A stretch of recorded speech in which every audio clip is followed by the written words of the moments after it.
we're talking about imposter syndrome. So, what is imposter syndrome? Well, it's a term that was coined in the 70s by psychologists Dr. Pauline Clance and Suzanne Imes. And it's used to describe high-achieving people who don't recognize their accomplishments. They feel like they're a fraud and that their success must be an accident or a mistake. It has nothing to do with them.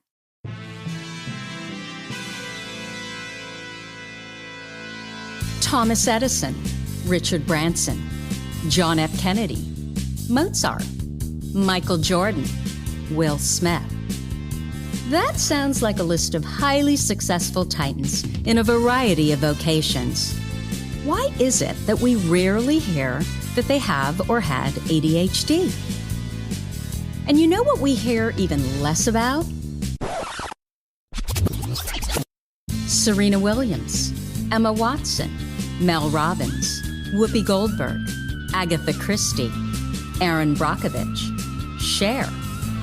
Yeah, the successful women navigating ADHD. And that's exactly why I started this podcast, ADHD for Smartass Women. I'm your host, Tracy Otsuka. I'm a lawyer, not a doctor, a lifelong student, now a coach. I'm also the creator of Your ADHD Brain is A-OK, a system that helps people like you figure out what they should do with their life. And we're here today to talk ADHD, your strengths, your symptoms, your workarounds, and how you proudly stand out instead of trying to fit in. I credit my ADHD for some of my greatest gifts. And you know what? I spy a happier life for you too. So without further ado, a shiny new episode is starting now. Hello, I'm your host, Tracy Otsuka. Thank you so much for joining me here for episode number 183 of ADHD for Smartass Women. I hope you'll subscribe to this podcast and our newsletter over at tracyotsuka.com. You know my purpose. It's always to show you who you are and then, of course, inspire you to be it. In the thousands of ADHD women that I've had the privilege of meeting, I've never met a one that wasn't truly brilliant at something, not one. So today, we're not going to start out by writing a review because I just realized I forgot to prepare it, but I'm going to remind you that reviews really do help in getting the word out and that you can leave a review on Apple Podcasts, which would be on your Mac or on your phone. And I didn't even know this, but you can also leave a review on Spotify. So my lovely assistant, Leiden, prepared a document with images and text that will literally walk you through step by step on how to write a review. And you can find instructions at spyhappy.me/review. We'll put that in the show notes. So if this podcast has made a difference in your life, please, please, please leave us a review. It really does make a difference. Again, you can go to spyhappy.me/review, and there are photos and texts and all that to show you exactly how to do it. We made it super easy. Okay, so let's start. Every day, I meet amazingly brilliant ADHD women who cannot see their brilliance. They may have gotten themselves through medical school, law school. They may be running a multi-million-dollar company, or they may be a C-suite executive, a professor, a thought leader. But because they struggle with administrative tasks in their business, or they struggle with numbers, or they struggle with care tasks at home, which women are somehow doing 75% of, what the hell with that, right? That is what they focus on. All the stuff that they struggle with. So even though they are so truly brilliant in their area of expertise and interest, they still think that they're a fraud because they struggle so much in these other areas. And if this is what's going on with really high-performing ADHD women, I guess that does not bode well for the rest of us who are still trying to figure out, like, where is my place in life, right? Where do I need to be? What is my area of interest? So what are we talking about? Yep, we're talking about imposter syndrome. So, what is imposter syndrome? Well, it's a term that was coined in the 70s by psychologist Dr. Pauline Clance and Suzanne Imes. And it's used to describe high achieving people who don't recognize their accomplishments. They feel like they're a fraud and that their success must be an accident or a mistake. It has nothing to do with them. So we're talking about smart, accomplished, successful women who just don't believe that their success is deserved. And I'm pretty confident that many of you who are listening can probably relate to what I'm saying. And I think I'm in large part pretty confident of it because I hate to tell you this, but I can relate to it sometimes. I think ADHD actually causes imposter syndrome, especially in women. And I wonder if most of the people who have imposter syndrome aren't actually somewhere on the ADHD spectrum. I mean, it makes sense, right? That if you're always masking, you're always working harder than everyone else to keep up, whether that's in school, your career, or at home. Even though you may be very, very good and talented at specific things, brilliant actually, you somehow have the sense that you're a lot like that proverbial swan, right? Who's peacefully gliding across the water. But under the water, you are paddling like hell just to keep up. And you might be hiding this struggle from others, like coworkers and friends and family, which causes a lot of shame. Other students, right? Many of us, too, we aren't good at the things that are valued in school. And so we may get out of school thinking we're just not good at anything. No, we just don't know what we're good at. Because this is the thing. Let's say that you're a professor, okay? And you teach, I don't know, let's say physics. Yikes, right? Physics and my brain don't go well together. But anyway, you're absolutely brilliant at physics. It's a subject of huge interest for you. And you are a wonderful physics professor. You love your students. They think you are amazing. You love the subject. You feel like you're making an impact. You love your job, except for all of those pesky little administrative details. You're always behind on all those little administrative details. You're staying up until all hours, getting grades into grade books and filling out whatever form your department needs. You struggle with scheduling and appointments, whatever it is, whatever the things are that you just don't do well, right? So you feel very confident about your skills and abilities as a teacher. But oh my gosh, if anyone found out how bad you were at keeping this administrative stuff together, you'd lose your job. You certainly wouldn't be respected, and you probably couldn't find another job. So we're not going to tell anybody.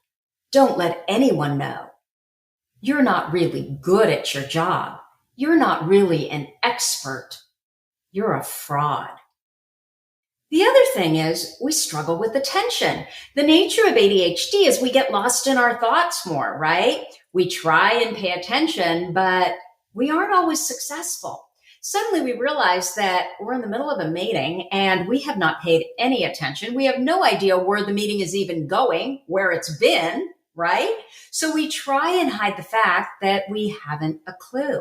And that too causes shame. So instead of focusing on what's being said, we're now focused even more on shaming ourselves for not paying attention. And then that ensures that we're not hearing anything. So what else about our ADHD brains might contribute to imposter syndrome? Well, we don't celebrate our successes, right? There's something called reward deficiency syndrome that's very common with those of us with ADHD. And it has to do with a malfunction in the brain reward cascade. So specifically, we just don't make enough dopamine, right? And that affects our reward pathways. And that means we may feel less motivation, right, to work towards a reward. But once we do, and we're working towards our goal and we actually reach it, so we get to the reward, we feel less satisfaction from this reward than someone without reward deficiency syndrome. And that's because we haven't taken the time to build it up, right, in our mind and get excited about it. So I always use the term post-final depression. And I just coined that phrase when I was in college. And I would realize that, my friends and I, we would decide that we were going to do some special things to reward ourselves once finals were over. And that kind of kept us going, right? And so we would get to the exams, everything would be over, and my friends were so excited about celebrating. And I would be sitting there going, why is everyone so excited? This just does not even, it's so unimpactful. By the time I would get to the point where finals were over and I could actually celebrate. And so that's why I coined it, that period, of time, as post-final depression, because I would no longer be excited at all. In fact, I would be a little depressed that I would reach the goal and I would feel so unexcited about the fact that I reached the goal. It was kind of like, oh, well, what's next? So why is that? Well, we value receiving the reward more than anticipating the reward, which is the reverse of what non-ADHD individuals experience. Most people get more pleasure from looking forward to things, but since we don't, once it comes, again, it's kind of like, oh, well, what's the next challenge? Let's move on to the next thing. And this is exactly why many of us can be so successful, running and chasing after one achievement after another and accomplishing these achievements, these goals, right? And not celebrating any of it. So we're just on to that next thing. And so it's no wonder we never feel like we've accomplished enough, which is another reason why those of us who have ADHD might have more imposter syndrome. We also might not trust our success, which may be why we don't celebrate it, right? We're not sure that we can recreate it because, we're so consistently inconsistent at times. So instead, we get back to work worrying about the next deadline or goal, not sure if we can achieve it. What else? Well, we can be really hypercritical of ourselves. We spend time dwelling on what we do wrong rather than what we do right. We're good at hyperfocusing and ruminating. So when we're done and everything went so well, we're not focusing on what went well, right? There's always something that we could do better. And so those are the things that we will pay attention to. We will look for all the things that didn't go as well as we would have liked them to go, rather than basking in the glory of a job well done. And that, if left unchecked, it spills over to its lovely little cousin, comparisonitis, right? Well, my colleague didn't need to prepare as much as I did. He just walked right in, gave his presentation, and everyone loved him. And so I think mine wasn't as good, and I worked so much harder. So because I worked so much harder and mine wasn't as good, so I think, right? That must mean that I'm not as smart. I'm not as likable. I'm not as knowledgeable. I'm just plain not as good. And I think that many of us too start out feeling like frauds in school, right? So we develop this pattern when we're younger. It's hard for us to get our work done, to sit still, to not talk so much, to not be so exuberant. So we can't be ourselves. So why wouldn't we feel like frauds? There's also another imposter syndrome that may very well apply here. And I've seen it called inverse imposter syndrome. So if you're really smart and you've never had to study or work as hard as your peers, you just kind of slide in on a dime all the time and pull it out of the bag at the last minute. You feel like you're just skating by, which you kind of are, right? And at some point, it is going to catch up with you. People are going to discover that you're actually not that smart and you've gone through life half-assing everything. So of course you must be a fraud. Maybe you're really smart at connecting things and you can absorb most of what needs to be learned in class, but then you go to finish your PhD, right? You need the dissertation and you can't even start. By then, everyone thinks you're so smart, but you know the truth because in your mind, if you were really smart, this would be done already. And if you don't know you have ADHD at that point, you're just convinced that A, you're not very smart, and or B, that you're just lazy And again, oh my gosh, what if someone finds out? I think my son had a little of this. He's so smart that he doesn't really have to study that much. But he just learns differently. So if his teacher or professor now assigns a book about an event in history, he'll go look for an online outline and he'll skim the book and then find every YouTube video that he can find about the event. So ultimately, he knows more than his classmates who just read the book. And usually he does great. But if he has a teacher who's so fixated, or a professor who's so fixated on the specifics of the book, a professor who, let's say, keeps exams really narrow and doesn't really value independent thought, sometimes when he goes to take the exam, that doesn't work out so well. Because again, the professor is asking about little tiny details in the book that he never read. So what can we do to combat imposter syndrome? Well, I think first of all, we have to deal with the shame. And I know I've spoken about Brené Brown before. She's a professor in social work and she's amazing. She did her first TED Talk, I think in 2011 on the power of vulnerability, and it just completely blew up. If you haven't read any of her work, I would personally suggest that you start with The Gifts of Imperfection. I think I bought at least 50 copies of that I've shared with anybody that will allow me to share it with them.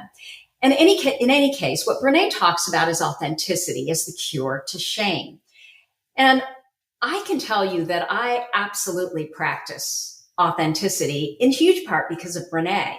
I am very open about what I struggle with. If I get distracted in a meeting, I always will make a joke of it. I talk about my ADHD, I'll say, oh my gosh, I'm so sorry. My hyper-creative brain got distracted. What I want you to notice though is I never beat myself up, right? I'm not blaming myself. I'm just talking about how my brain works. I also constantly lose my words, right? I'll start talking about something and I'm going in one direction and then a new thought will come into my brain and all of a sudden I'm on Tangent Boulevard. And while I'm walking through Tangent Boulevard, I'm not as prepared. And so I will forget terms. I will forget, authors, names, books. But again, I don't beat myself up about it. I'm very open about the fact that I have very limited working memory. And I'm really upfront about that. But what I'll do is when I'm explaining, look, my working memory sucks, I'll weave in the fact that because of this, my intuition is always spot on. I may not remember exactly what I learned in a way that I can explain it, but it's always in there in my brain, right? And so ultimately, I always ask, well, is that really just intuition? No, I have an opinion based on what I learned, even if I can't always repeat it exactly. Again, for every ADHD weakness, there is a huge strength, right? Poor working memory, but I'm highly intuitive. I'm distractible. I struggle to manage my attention, but that also means I'm really creative. If I'm feeling shame about something, if I'm embarrassed about something, I'll just cop to it. And then it's all out there. And normally, truly, we get so worried about this, right? We think that everybody is thinking, poorly of us. And in truth, everyone's thinking of themselves. They're not even thinking about us, right? So they haven't even noticed what we typically think is so awful that has just come flying out of our mouth. And what I notice is if I don't just come right out and say what I'm feeling at the time when I'm uncomfortable, then what happens is I become hyper-focused on, the shame that I feel and just thinking through, oh my gosh, what did I just say? Or, oh my gosh, why can't I remember those words, that title, that author? Rather than if I just let it go and I say what I'm really feeling, then I can actually concentrate on the next thing that I want to say, rather than start going down this rabbit hole of me being super anxious. And when I'm anxious, I can't get the right words out. I can't even think of what the words are. So what else can we do to help with imposter syndrome? Well, mindfulness, meditation, coaching, cognitive behavioral therapy, tapping, right? We have to learn how to control our attention, how to control our thoughts, right? And just becoming aware of our thoughts and what we're thinking is so helpful. Because just because we're thinking it, you've heard me say this many times, just because you're thinking it does not mean it's true. And the beauty of things like meditation and mindfulness is what you're doing is you're basically just training your focus, and it really works. Now, we have several podcasts on all of these different therapies, somatic therapies, if you want more information. But the truth of the matter is, if you're thinking, oh my gosh, meditation, I can't do that, know that you don't have to sit down, mindfulness too. You don't have to empty your mind or thoughts. You don't have to be still. You can do it any way that you like that works. Many of my students will practice meditation or mindfulness when they're walking, when they're exercising, when they're waiting in line for something, whatever works for you. For me, I was certain I could never meditate. And usually, they would say, oh, you need to start out by meditating for 15 minutes, and then it's 30 minutes, and then it's an hour. And just the thought of all that just shut everything down for me. So I want to give you permission that if you want to start meditating, you can literally start with 1 minute. And it's as simple as start with just looking at a spot. What I always choose is a doorknob. It can be a book on your coffee table. It can be anything that is stationary. So you have your eyes looking at, let's say, the doorknob. But that's not enough, because you also need your mind focusing on the doorknob. Because when your mind wanders, you need to make it focus on that doorknob again. So you're just ignoring what's in your brain, those thoughts that are coming up as you're trying to meditate, and you're constantly bringing your mind and your eyes focus back on that doorknob. So I want you to think of your mind as the shepherd and your thoughts are the sheep. So what you're doing is constantly herding your thoughts back to the doorknob. And if they run off, you just bring the little sheep back into the doorknob. It runs off the other one, right? It's kind of like whack-a-mole. One runs off, you bring him back to the doorknob. Then another one runs off, and then you bring him back to the doorknob. And then 2 run off, and you bring them back to the doorknob. Just quietly, peacefully, no pressure. Make a little game of it. What else helps with imposter syndrome? Start tracking your progress. When you start putting together a list of all of the things that you accomplish every single day, or maybe you should look at it every single week, just, not to put so much pressure on yourself. You realize that, no, it's not luck. It's skill and it's hard work. Start paying attention to the things that you do really well and that you enjoy doing. Those things that you're really interested in. And I think that you will realize that there are certain things that you're really good at. Okay, what else? Well, of course, there's medication, right? And when medication really works, I'll tell you, it's life-changing. But, of course, medication is only the beginning. It's not enough all by itself. It is part of your toolkit. What else helps women when they're struggling with imposter syndrome? Community. Community is huge. Realizing that you're not alone. It's just part of ADHD, and it's how your brain works. Your brain's not defective. It's not disordered. It just works using a different operating system, right? And you realize that, okay, it's not that big of a deal. And it becomes not as big of a deal when you start sharing how your brain works with other women in your community who also have ADHD and how their brains work. And I think when we realize that we're not alone, that there are other people just like us that, have some struggles in the same area, but they're also really brilliant, that's when we come to discover that, okay, wait a minute. So she is so brilliant, and this one over here is so brilliant, and that one behind me here is so brilliant. So if all three of them are brilliant and I'm here too, what are the chances that I am brilliant too? What else? And I think this one is probably the most important thing. I alluded to it a little bit ago. ADHD brains are brains of interest. This means that we have to do work that is in our zone of interest. It's all about positive emotion, right? We have to be doing things that we're interested in. And when we do things that we're interested in, we feel really good. We feel a lot of positive emotion. There is no sure way to feel like an imposter than doing work that you have no interest in, so you're not particularly good at it. And even if you're good at it, you don't enjoy it. You don't feel positive emotion from it. So you're never going to be as good as doing those things where you have interest and you also are generating tons of positive emotion from it. So focus on your strengths, not your weaknesses. None of this shoring up your weaknesses. Just leave them alone, contract them out, give them to someone who does them well, because there are people who love to do the things that you don't like to do.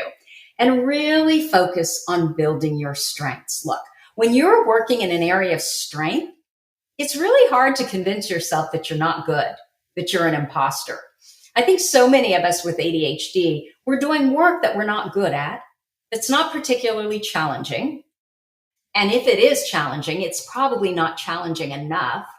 It's not interesting to us, right? This work. And that's where I believe imposter syndrome really grows. So next week, we're going to talk to an amazing woman who is the CEO of a multi-million-dollar medical device manufacturer that was founded in 2020. She has built this business up in only a couple of years. And before this, she really struggled with imposter syndrome.